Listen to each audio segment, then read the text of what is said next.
Okay, welcome everybody. This is the August 20th, 2020 Government Operations Committee meeting. I'd like to call the meeting to order, so we could maybe make sure have a roll call, I suppose, or at least for the minutes. I don't know who's taking the minutes, but there's myself, Melissa, and Patrick. So those are the three of us. So the first thing we need to do is to approve the minutes of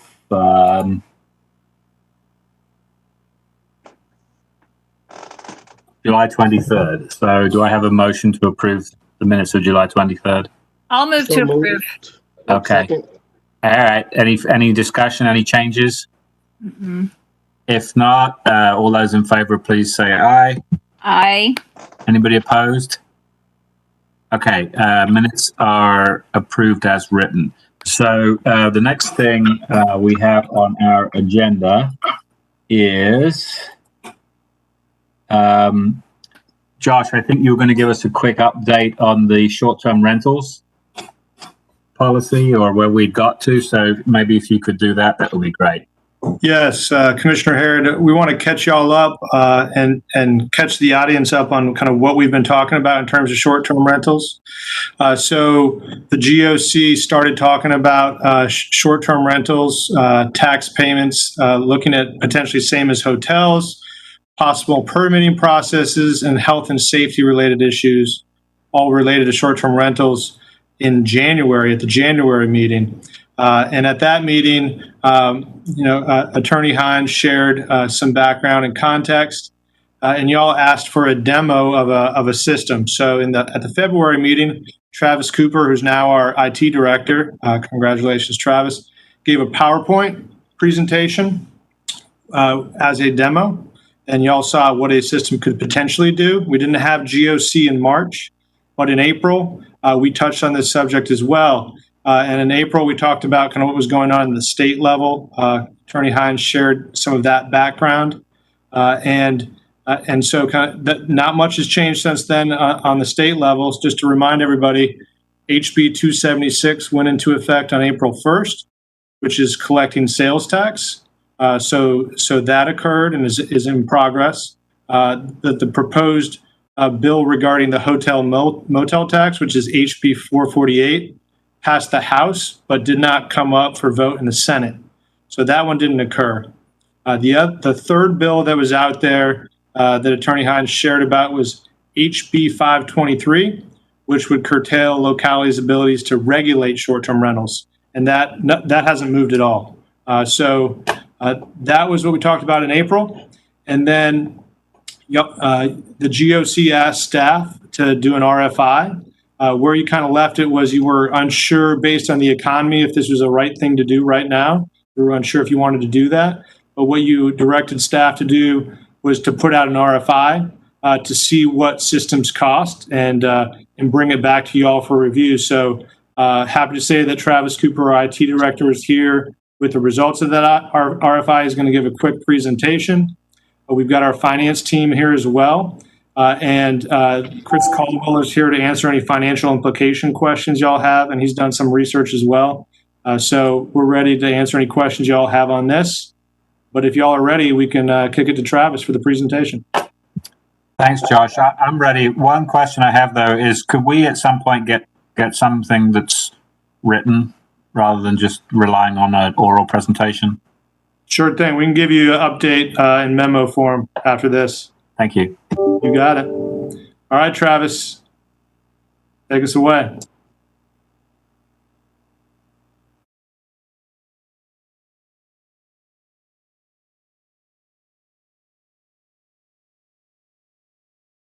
think you might be on mute, Travis. I am on mute.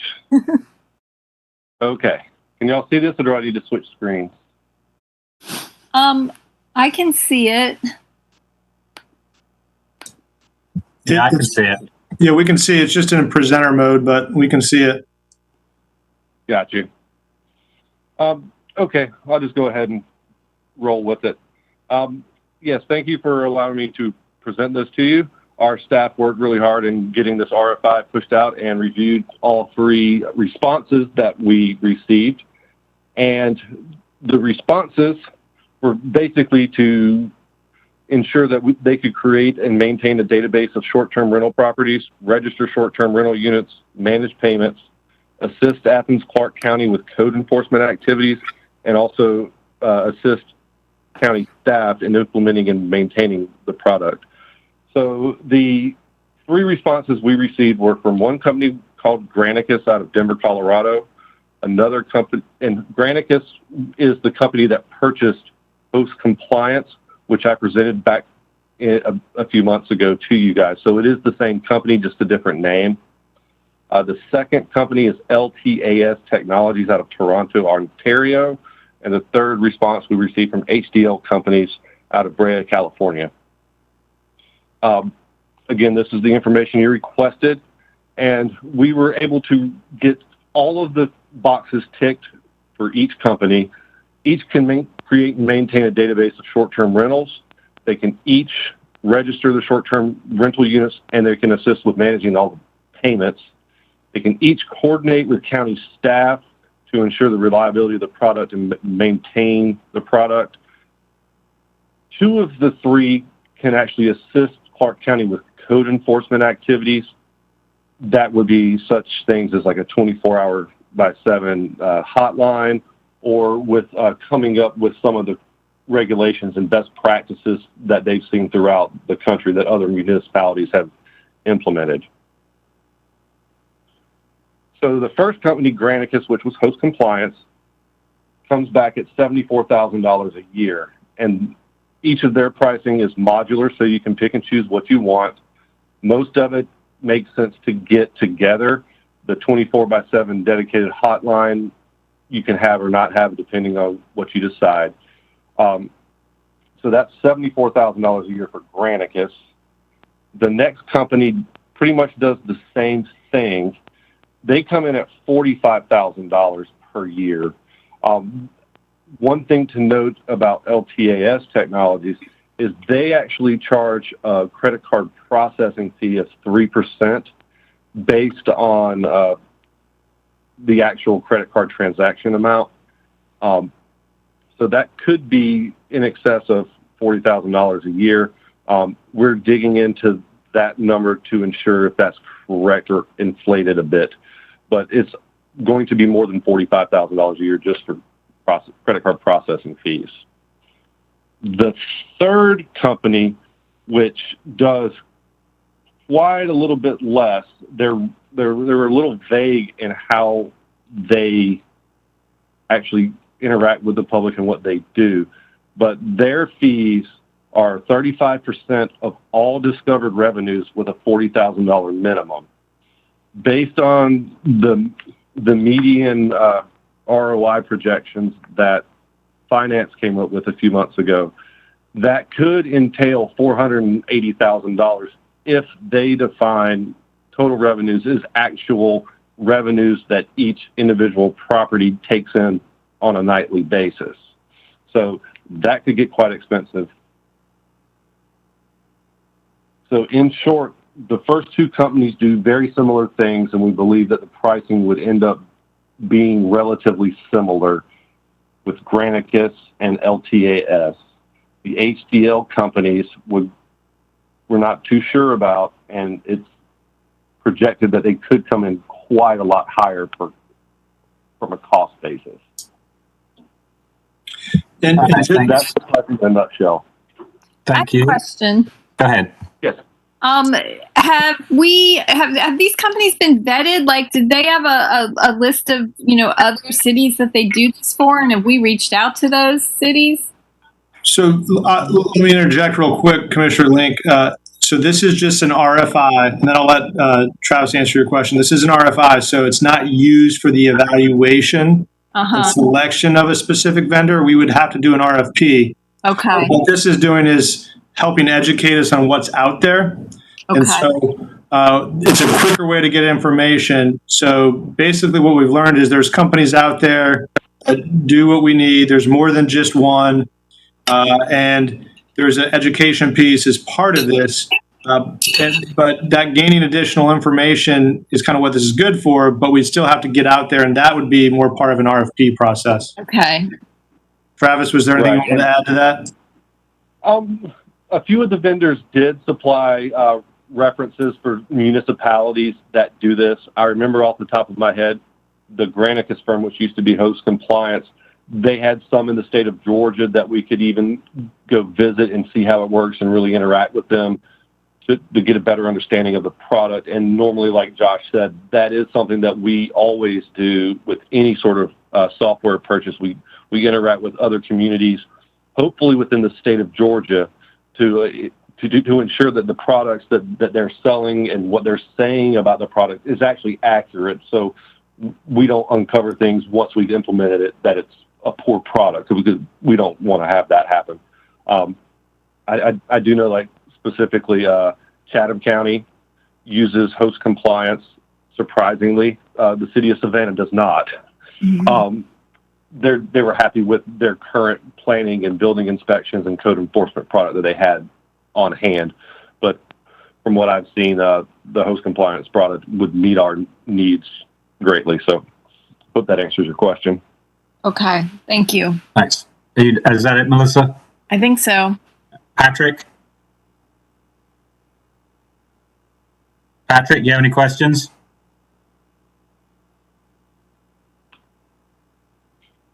All right. Well, I don't hear anything from Patrick. I had one question.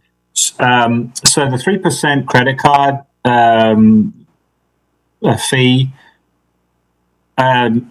would that be paid by us, or would that be paid by the owner of the Airbnb or the VRBO or whatever? Normally, with any sort of vendor transactions that we would have to take in tax collection payments, we as the county would have to pay the merchant fees to process the transaction. You could always choose to pass on that fee to the homeowner when they're collecting the fees, if that's the route you choose, and we could pass that back on to them. So that's a decision that's yet to be made. But normally, us as the merchant would have to pay that fee. Okay, well, my preference, if we go down this road, would be just simply to pass it on to whoever's making the actual money out of the short-term rental. So Josh, if we wanted to take the next step and go a bit further down this road, what would it be? Would it be us as the GOC asking you to put an RFP together, or would we recommend to the mayor and commission that an RFP is put together, or what's the process? Yeah, I think the RFP would be the next step. That would be the part of the recommendation when this would go forward to the full mayor and commission, is to pursue an RFP. I think part of it, and maybe Chris can speak to this, and finance, would be deciding how to pay for the system. So, one of the things Chris and I discussed before the meeting was, how do you account for the cost? A lot of this, we're going to realize new revenue. We're not quite sure yet how much that will be based on the economy if we do this. And so how are we going to budget for this would be a question to work through, and something that Chris is ready to speak to. He gave you all a presentation about projected revenue additions based on pre-COVID-19. So it's unclear how much, until we do roll something out, how many short-term rentals are actually seeing activity right now. But yeah, I think that next step would be a RFP in the recommendation.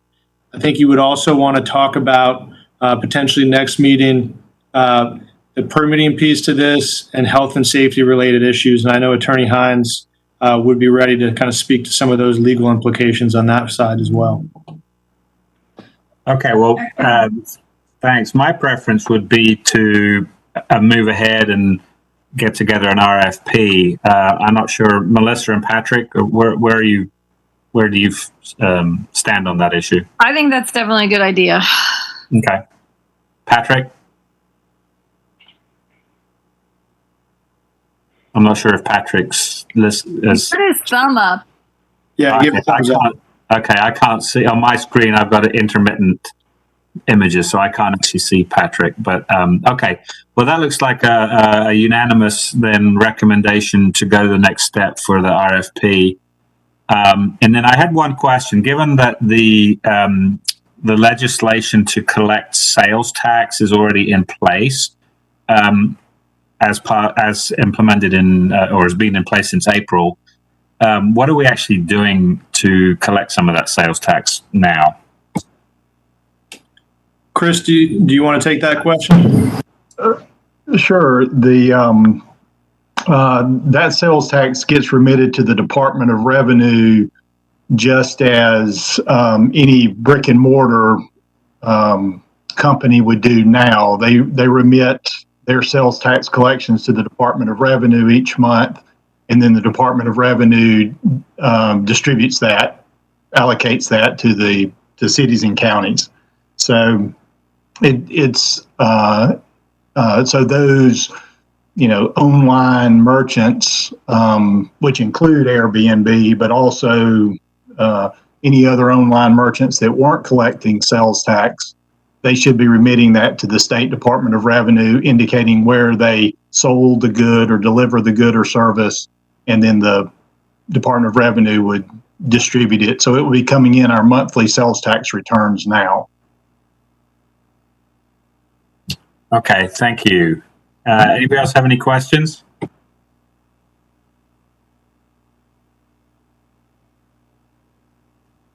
No? Okay. Then given that, yes, if we could move to the next step vis-a-vis an RFP for this, that would be great. And then if we could maybe now move on to the next topic, which is the one about the naming policy. And just make sure I'm clear, Commissioner Herod, do you want to discuss the other 2 points of this item next meeting with the Attorney's Office? Yes, please, Okay. if that would be possible. Perfect. Will do. All right, I'm going to put up the agenda real quick here just so everybody can see what we're moving into. Thank you, Finance and IT, for your support on that first item.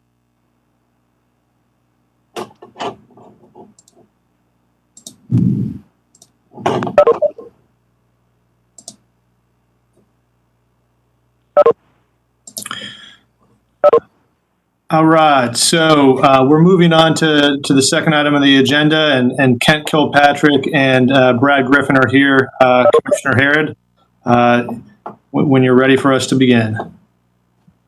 Take it away. All right, so the second item of 2 is to review the Athens-Clarke County Unified Government Policy for naming of public places in Athens. And in the email that Cynthia sent last week to the GOC, she included a memo that Kent Kilpatrick, our Leisure Services Director, had drafted at your request at last meeting, where he outlined some of the challenges he thinks needs to be addressed in this new policy. He's going to start tonight by overviewing that memo for y'all. And then we're going to ask Brad Griffin, our planning director, to share some ideas he has with the potential of potentially at the end of all this, at the end of the GOC's work, ending up with one policy that covers both. And so we're gonna begin tonight with Kent, and Brad will finish this up.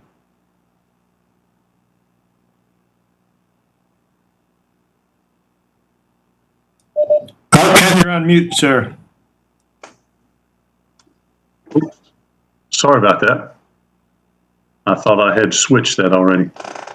Okay, so thank you, Josh, and thank you for the opportunity to be here this evening. As I state in the memo, there's 2 issues that we've struggled with. The first one, foremost, is this broader community support. And when we first drafted this policy, the one thing we found out with researching policies around the country, we're not unique in struggling with what this means, because every policy, this is written very vaguely. But it makes it challenging for myself as director and perhaps anyone else that gets approached for a naming request what does broader community support mean? Former Commissioner Harry Sims first submitted the application for Virginia Walker Park, and I told him, I said, we need an explanation, and B, the proof of broader community support. So he began inquiring what that looks like. And so we talked about letters. And then the question was, well, if it's letters, how many letters? Does it need to be letters from groups and organizations or letters from individuals?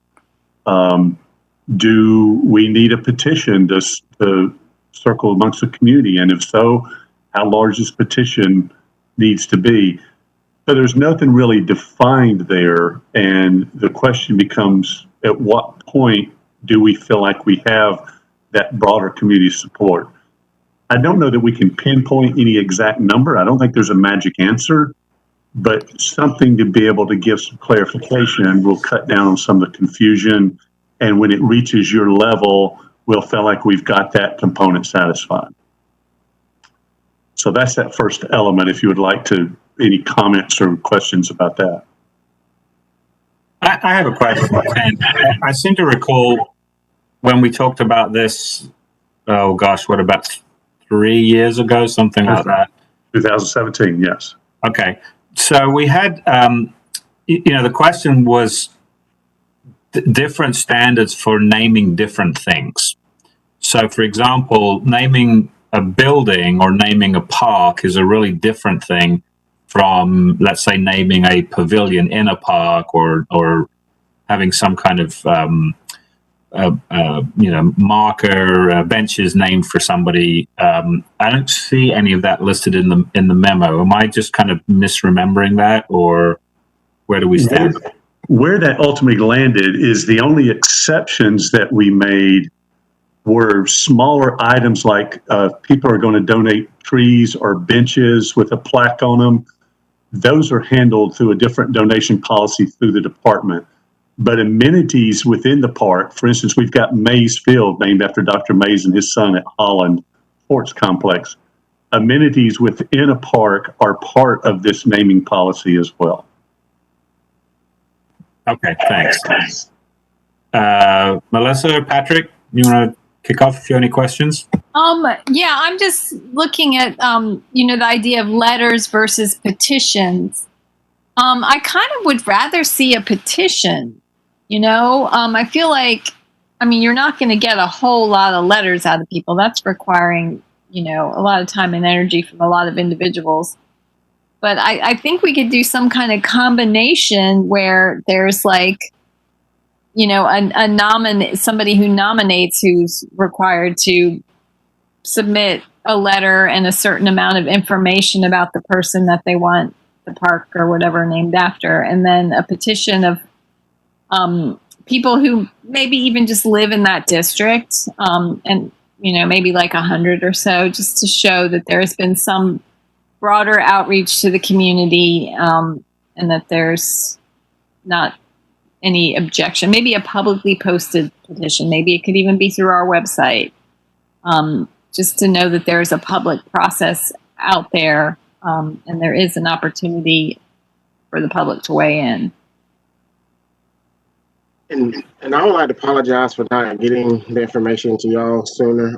Hopefully tonight I'll be able to send it. But I looked at Jackson, Mississippi, Spokane, Washington, Charlottesville, Virginia, and Detroit, Michigan, and some other cities who has so what their policy is.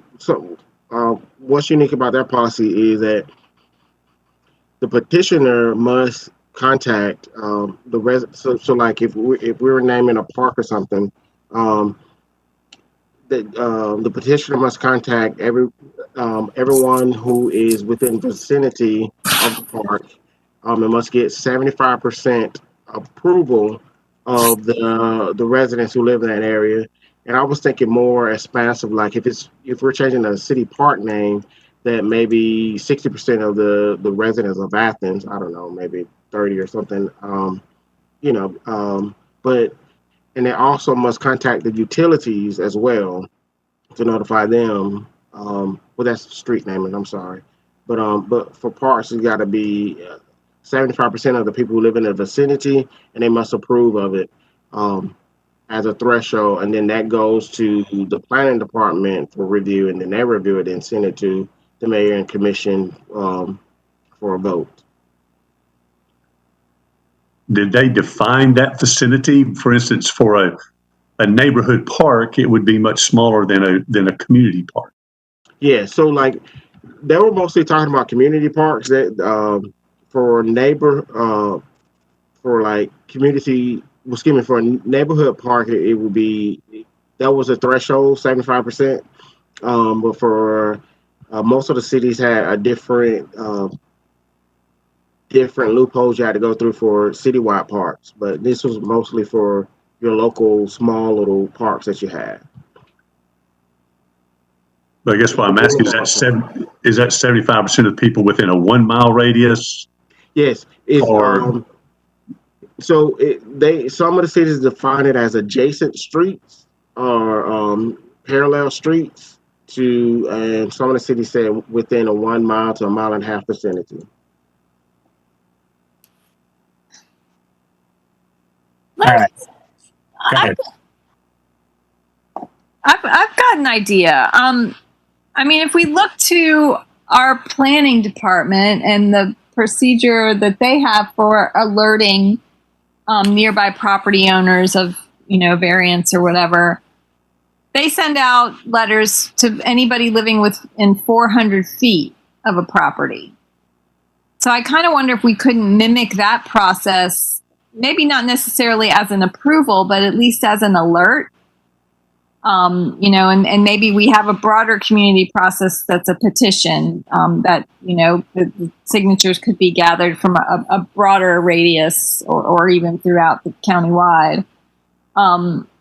But at least there's some kind of effort made to involve the folks who are in the immediate vicinity of a property. And then the broader petition could be collected by the person who's actually applying. I mean, I definitely think that there needs to be some both notification and some level of approval of people who are living closest to whatever is going to be renamed. So, the details for figuring that out, I'm not sure that we're going to necessarily be able to do that tonight. But I think as a starting point, what Patrick and Melissa are saying is something that we should, that's the road we should be going down. In terms of what kinds of things, I think some kind of combination of, maybe letters and petition. I would hate for it to be simply a petition because, to be quite frank, lots of people sign petitions without really paying much attention to what they are. And I think when you're talking about naming something and giving something a name that could be there for, 100 years or longer, I think there should be some effort involved in making that happen. Because I think that naming it's really, you're honoring somebody's life, somebody's activities. And I don't think it should be done in a kind of a, somewhat flippant manner. So I do think that it needs to involve something more than simply a petition that's online that you get 50 people to sign and, wham, bam, we're done. The other thing that I was going to suggest feel strongly about is that whatever is being named, there should be some connection between the person that's being honored and maybe not the particular facility, but at least that part of the county. So, for example, somebody that's been involved in the neighborhood as opposed to, naming a park after a president or a governor or something like that. I think that, the naming of local facilities, I think, should reflect what local people have done, local interests. And then the final thing I was going to say is I don't necessarily have a problem with places being named after, because one of the questions was about naming places after people who've done public service. I don't have a problem with that, but I do have a very strong feeling that we should not be naming any county property after anybody who is still presently an employee of the county. I know we've done that in the past. I voted against it. I thought it was a bad idea then. I think it's a bad idea now, and that's something that I would be really quite adamant on. Once people have left working for the county, maybe that's a different situation, but I don't think we should be naming county facilities after people who are currently working for the county. I agree. But one other caveat is that some of the cities have kind of, I don't say strict guidelines, but like when it comes to renaming streets and parks, there has to be of a historic significance, or the street naming must be of a person who lived or benefited or participated in that particular area. So like, renaming a street on the east side of Athens for Martin Luther King would not be beneficial. But and also some of the cities have like a 50-year threshold. But there's a lot of activists and a lot of community people right now who probably would, in 10 years from now who will want a name, want a park or a street name renamed after them. That some of these cities have like a 50-year, like you can't rename a street after you just renamed it within the previous 50 years. And but I promise I'll send that out tonight. So I think just in terms of the street naming, so that takes us into slightly different territory as well, as far as I understand it, because it's one thing to name a park, it's another to name or rename a street, because that involves, particularly if it's a commercial street, that involves the postal service, delivery of mail, and with commercial addresses in particular, that requires, businesses to get their letterheads reprinted with the new name and all the rest of it. So I do think naming streets is a slightly different ball of wax than naming a park or a swimming pool or something like that. So it does bring us into that second issue of a person living or deceased. And I researched 5 different agencies, and every one of those were strictly focusing on people who had already been deceased. And in some cases, they had to be deceased. I think it was up in Portland, Oregon, as many as 3 years. It's kind of like their name has completely been cleared. Nothing from their history has popped up. In our world, there's the old story of a children's park that was named after a prominent official in the city of Chicago that turned out to be a pedophile later on. And so, it's just letting time pass before you do that. So that's another question that has come up, is whether the living or deceased is an issue for us.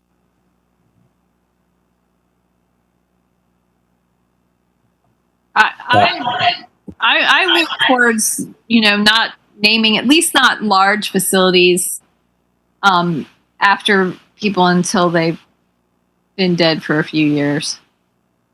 I agree. If it's a room in a building or something like that person might have contributed to, maybe, smaller things that are less super public and prominent. But when it comes to parks and like entire buildings and things like that, I definitely think there's a greater investment there. Greater risk.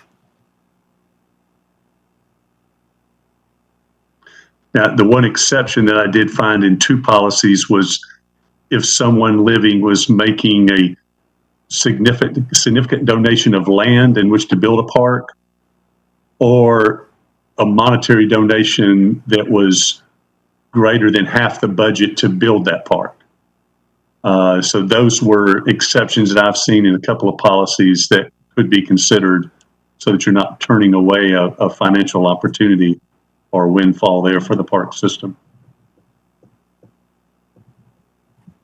Well, I certainly know for for the university, they have naming policies, and there are different levels of donations that get you different, levels of names from rooms to buildings. I don't know what those cutoffs are, but if it were to be based on some kind of, or at least partly based on some kind of policy like that, then we would have to kind of think of some cutoffs, because obviously naming a facility in a park versus naming the park are two different things. So it might not be a bad idea to maybe, if we could get also a copy of whatever the university's naming policy is. I have no idea how they do things, but just might give us some insight, or it might not. Okay. I could research that, and I could also, put together a couple of ideas or options that you could consider. Yeah, that would be good. I think at the moment we're kind of floundering a little bit, because I'm not sure that we've necessarily got any fixed ideas, other than, as I said, I'm very strong on the notion that we do not name county facilities for people who are currently working for the county. In general, I don't like to name things for people who are still alive, because you never know what they're going to do after something to be named for them. But there may be exceptions that we might want to consider. If somebody's willing to give us $3 million to partially build a park or something, that might be a different situation. So I would certainly like to, if you can get us what you've found, if we can maybe have some things that we can read and kind of ponder over the next few weeks, as we sort of start to hone in on maybe some recommendations of how to do this. I think that would be, certainly for me, that would be helpful. Okay. Definitely do that. Brad, did you want to share a little bit about what you found? I can. Thanks, Kent. Appreciate it. Sure. Glad to be of help. If this will come up. This was pretty straightforward and simple. This comes from Savannah, and is one that we found that as you guys remember from our last meeting, our current street naming policy basically says somebody comes to you, they bring you a request at your meeting, and if you acknowledge their request and are okay with starting that process, at that point it gets shipped down to us, and then we go through a process, and it's kind of that horse is already out of the barn, so to speak, at that point. This Savannah does it a little bit differently. I do think there's a lot of merit in us combining our street naming policies along with Kent's, and he and I and Josh have had discussions about that already this month. But this one in Savannah deals with streets as well as public property and facilities, but specifically to streets, as you see here.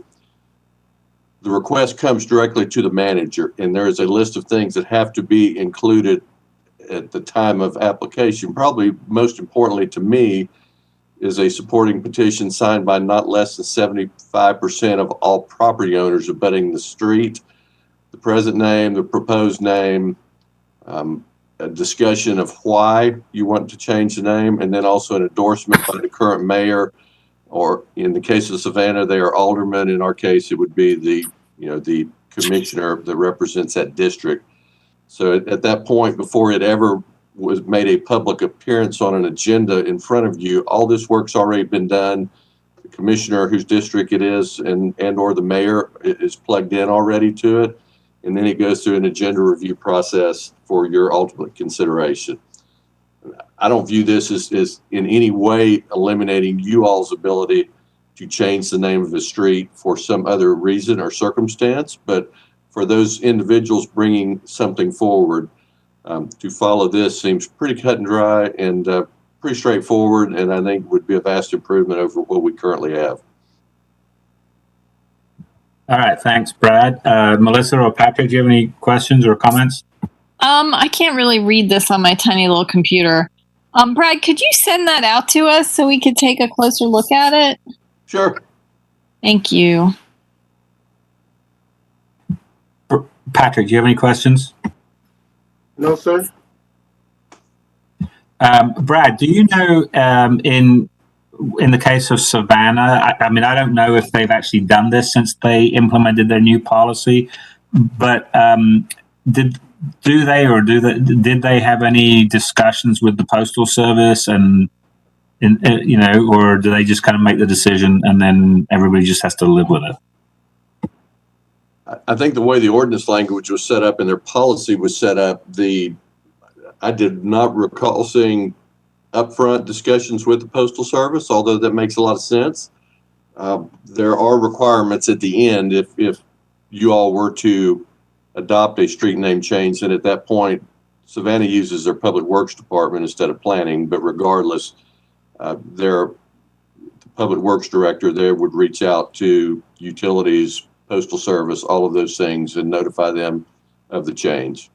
I think anytime you can deal with the Postal Service early, it makes a lot of sense instead of having already gone through this exercise. And it would be the other thing that this one really does not touch upon, but I think it would be something that as part of the initial agenda report writing, that agenda report, if we were still in planning, it would come to you, and there would certainly be information provided to you for your consideration regarding other similarly named streets. If we foresee any problems with addressing those types of things as part of that final report. To me, the biggest thing that this does is it builds a lot of buy-in early from not only the commissioner and or the mayor, but from the residents instead of seemingly catching them off guard. I did notice just down in item number 2 for a park in Savannah, there's renaming of a park, playground, trail, etc. requires petitions signed by not less than 51% of all property owners abutting the subject property. So, they don't go out a distance of 400 or 500 feet, but all adjacent property owners, they would have to have 51% of them in support before it would come forward.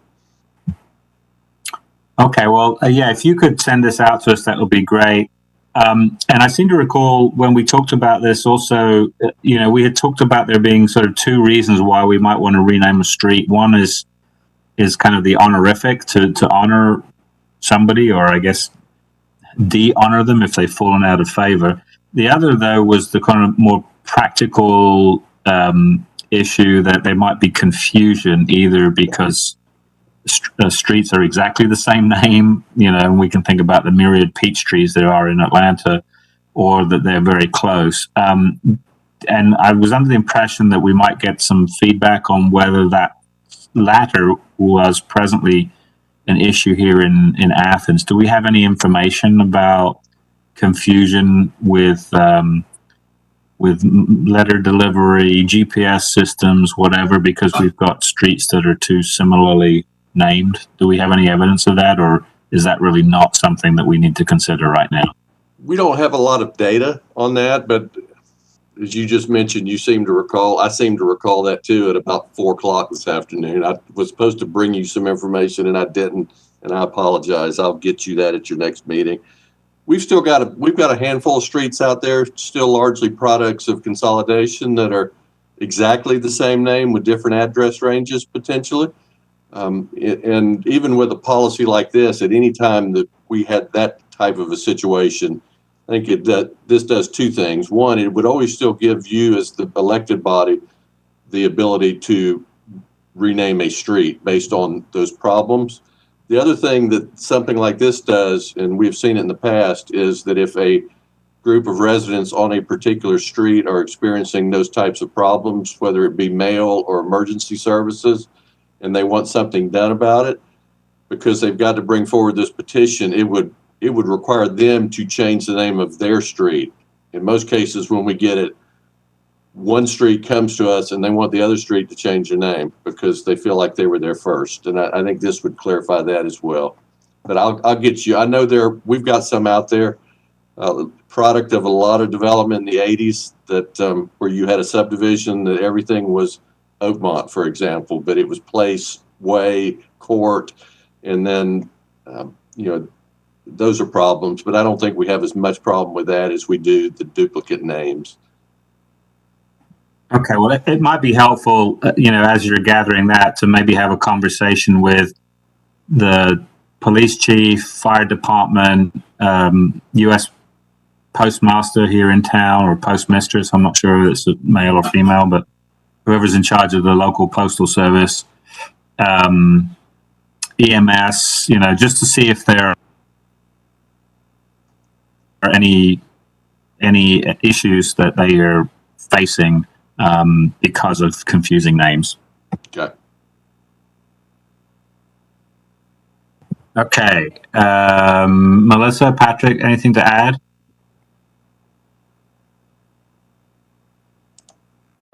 I don't think so. Patrick?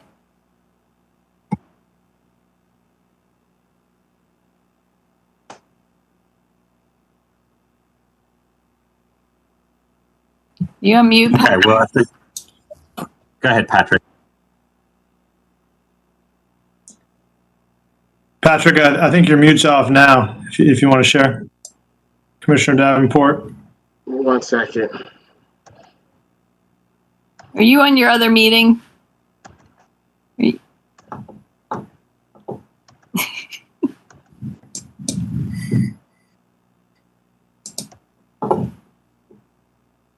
muted again, Patrick. I can see all those balls you're juggling right now. Okay, there we go. Sorry about that. Say that again. I was just asking if you had anything you wanted to add right now. Oh, no, sir. Okay. All right. Well, so for our next meeting, what do you need from us? What do you need from us now to be able to for us to have a productive next meeting on this?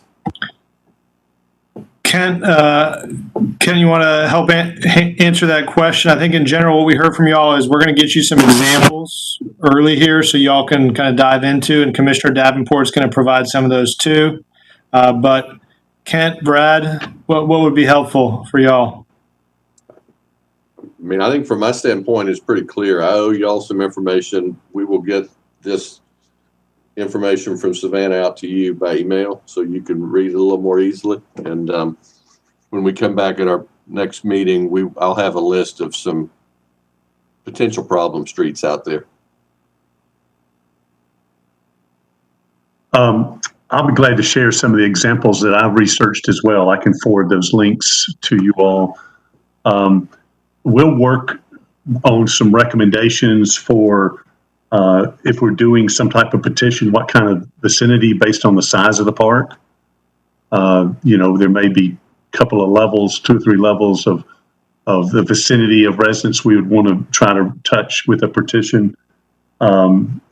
Also work on financial options for some donations. I'll look at the UGA's policy on that as well.